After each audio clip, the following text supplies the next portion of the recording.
रासायनिक समीकरण नहीं, रासायनिक अभिक्रिया एवं समीकरण। ठीक, तो हमारा पहला चैप्टर है क्लास 10th की साइंस का पहला चैप्टर है रासायनिक अभिक्रिया एवं समीकरण। ठीक, तो सबसे पहला पॉइंट है हमारा, आप समझो किसे मालूम, अभिकारक को। क्या अभिकारक क्या होता है, एक एक पॉइंट समझो और इधर लिख दो उत्पाद क्या होता है। अभिकारक और उत्पाद समझो पहले। ये तो है अभिकारक। अभिकारक क्या होता है, देखो मैं बोलूँ तुमसे कि मैंने चावल लिए प्लस पानी लिया, ठीक, चावल लिया पानी लिया और नई चीज़ बनाई। क्या नई चीज़, इन दोनों को मिला के मैंने चावल लिया पानी लिया और मैंने भात बनाया। भात समझते हो, अगर आप यूपी के होगे ना तो बहुत अच्छे से समझते होगे, और यूपी से नहीं तो नहीं। भात मतलब वो चावल और पानी से वाइट कलर का नहीं बना देते हैं भात, ठीक, तो वो भात बना। ठीक, चावल लिया और पानी लिया और ये क्या बन गया, भात। दो चीज़ों को मिलाकर तीसरी चीज़ जो नई बनी है ना, नई चीज़ क्या बनी है, भात। तो ये तो हमारी जो नई चीज़ बनती है वो तो बनती है उत्पाद, और जितनी चीज़ें मिला के, जैसे चावल और पानी मिला के हमने क्या बनाया, भात। तो चावल और पानी, इन दो चीज़ों को मिलाए, इन दो चीज़ों को हमने मिलाया, तो ये दो चीज़ें तो हमारी हो गई अभिकारक।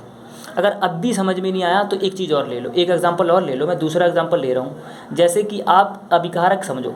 जैसे मैंने दूध लिया प्लस चीनी ली प्लस पत्ती जो होती है चाय बनाने वाली, पत्ती ली।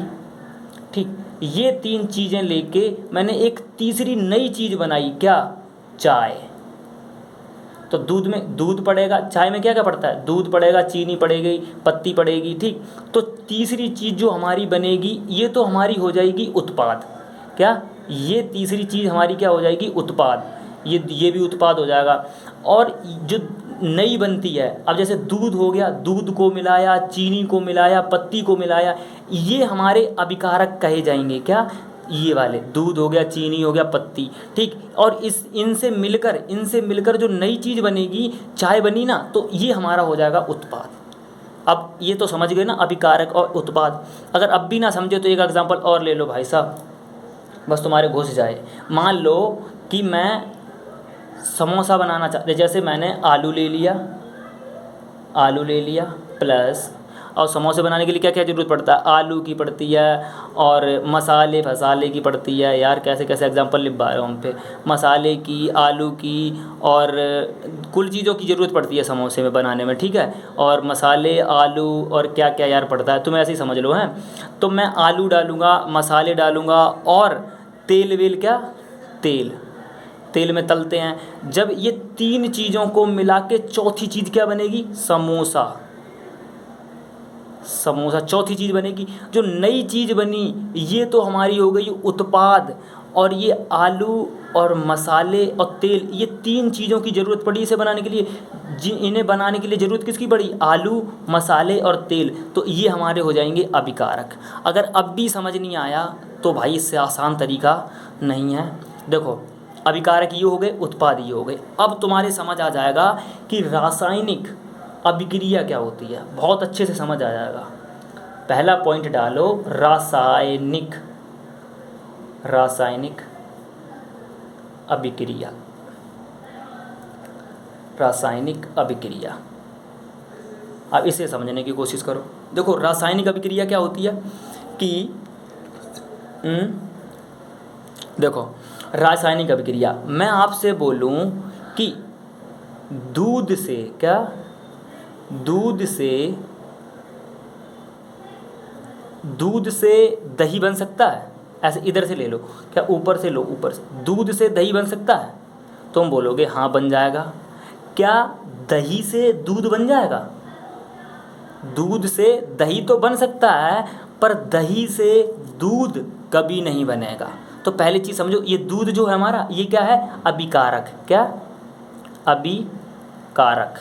दूध से दही बनेगा ना, तो देखो ये तो हमारा ये दूध है ना, ये हमारा अभिकारक में आएगा ना, अभिकारक में दूध तो अभिकारक हो गया और दही हमारा क्या हो गया, उत्पाद। इतना समझ रहे हो ना। देखो दूध से दही बना, इधर वाले हिस्से में ये दही आ रहा है ना इधर, तो देखो अभिकारक दूध हो गया और उत्पाद क्या, दही हो गया। दूध से दही तो बन सकता है, पर दही से दूध कभी नहीं बनेगा, समझ रहे हो, दूध से और दही से दूध कभी नहीं बनेगा।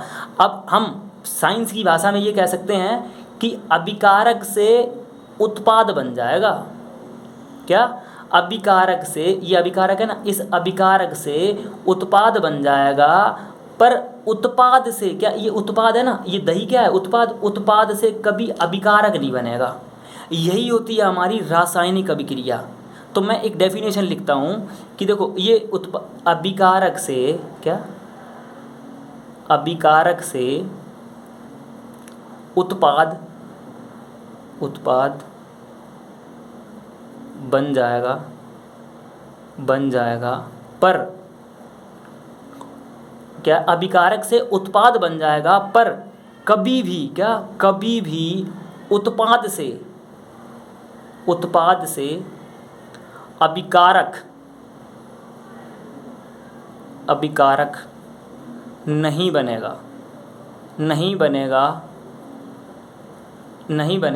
ये नहीं, तो ये रासायनिक अभिक्रिया है। क्या, रासायनिक अभिक्रिया है, रासायनिक अभिक्रिया। अब मेरी बात समझो, दूध से दही बन जाएगा, बिल्कुल सही, पर दही से दूध नहीं बनेगा, ठीक। तो ये हमारी क्या होगी, रासायनिक अभिक्रिया, ठीक। अभिकारक ये हमने दूध बताया था, उत्पाद दही, तो अभिकारक से उत्पाद बन सकता है। अब एक और आम भाषा में समझो, मैं तुमसे बोलूँ कि दूध से दही बन सकता है, ये वाली भाषा अपनी भाषा में समझा रहे, ये वाली डेफिनेशन, दूध से दही बन सकता है, पर कभी दही से दूध नहीं बनेगा, ठीक। इस प्रक्रिया को क्या, इस प्रक्रिया को रासायनिक अभिक्रिया कहते हैं। तो अब ये रासायनिक अभिक्रिया समझ गए। इसके बाद सेकंड हेडिंग डालो कि भौतिक अभिक्रिया, क्या, भौतिक अभिक्रिया जगह नहीं है, आगे दूसरा पेज ले रहे हैं, रुक जाओ एक सेकंड।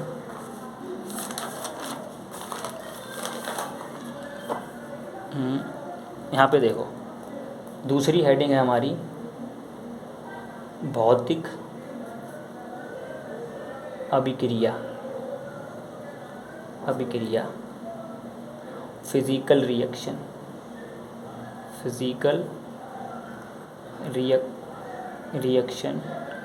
ठीक।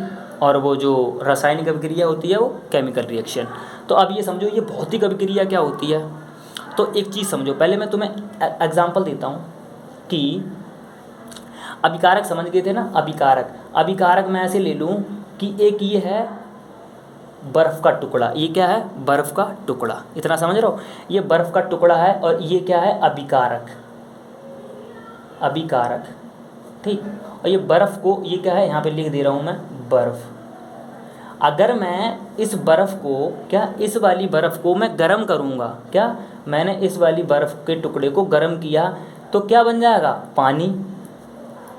क्या बनेगा, पानी। इस बर्फ़ को मैं जब गर्म करूँगा तो पानी बनेगा इस बर्फ़ को, तो ये हमारा हो जाएगा पानी, क्या हुआ हमारा, उत्पाद। इधर वाला हमने बोला था अभिकारक और इधर वाला उत्पाद।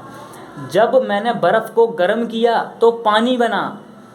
अब पानी को फ्रिज में रखेंगे, क्या, पानी को फ्रिज में जब मैं रखूँगा तो फिर बर्फ़ बन जाएगी, क्या, तो फिर ये बर्फ़ बन जाएगी, समझ रहे हो। जैसे बर्फ़ को गर्म किया तो पानी बना, पानी को फिर मैंने फ्रिज में रखा तो ये फिर बर्फ़ बन जाएगी। तो ये जो अभिक्रिया हुई ना, ये भौतिक अभिक्रिया कहलाएगी। जैसे कि इसमें क्या है कि बर्फ़ से, जैसे मान लो बर्फ़ को मैंने गर्म किया, ये बर्फ़ को गर्म किया पानी, और पानी को जब मैंने फ्रिज में रखा तो बर्फ़। कहने का मतलब है जिस अवस्था से वो जा रही है, घुमा फिरा के उसी अवस्था में अगर कोई चीज़ आ रही है ना, तो वो भौतिक अभिक्रिया कहलाएगी। देखो अब उसमें क्या सीन था, मैं अब ऐसे समझो, अभिकारक से अभिकारक से, ऐसे समझो डेफिनेशन, अभिकारक से उत्पाद, अभिकारक से उत्पाद बन जाएगा,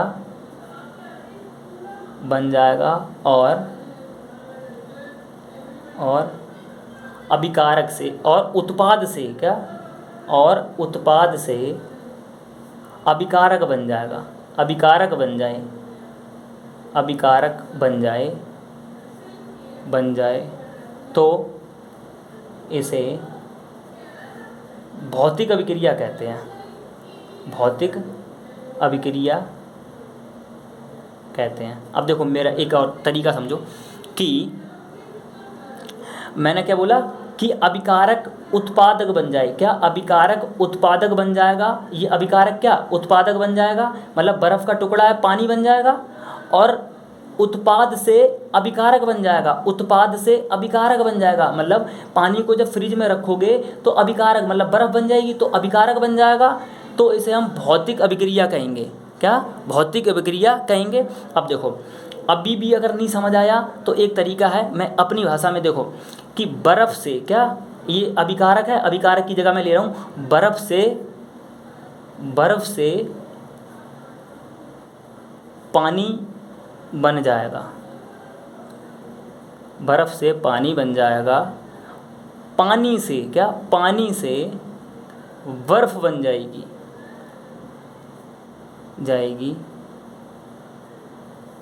तो यह भौतिक अभिक्रिया, तो ये भौतिक अभिक्रिया है। ठीक, जिस अवस्था में वो, जैसे बर्फ़ इस अवस्था में है ना, बर्फ़ में है और घुमा फिरा के वो बर्फ़ ही बन रही है, क्या ये बर्फ़ है अब घुमा फिरा के बर्फ़ ही बनी जा रही है, तो फिर ये भौतिक अभिक्रिया है। क्या, भौतिक अभिक्रिया, बर्फ़ है तो पानी, बर्फ़ से पानी बनेगा, पानी से बर्फ़ बनेगी और फिर बर्फ़ से पानी बनेगा, तो ये क्या है, भौतिक अभिक्रिया। ठीक, ये दो हो गए। तीसरा हमारा है विस्थापन अभिक्रिया। ठीक, तीसरा पॉइंट है हमारा, वो समझो, वो विस्थापन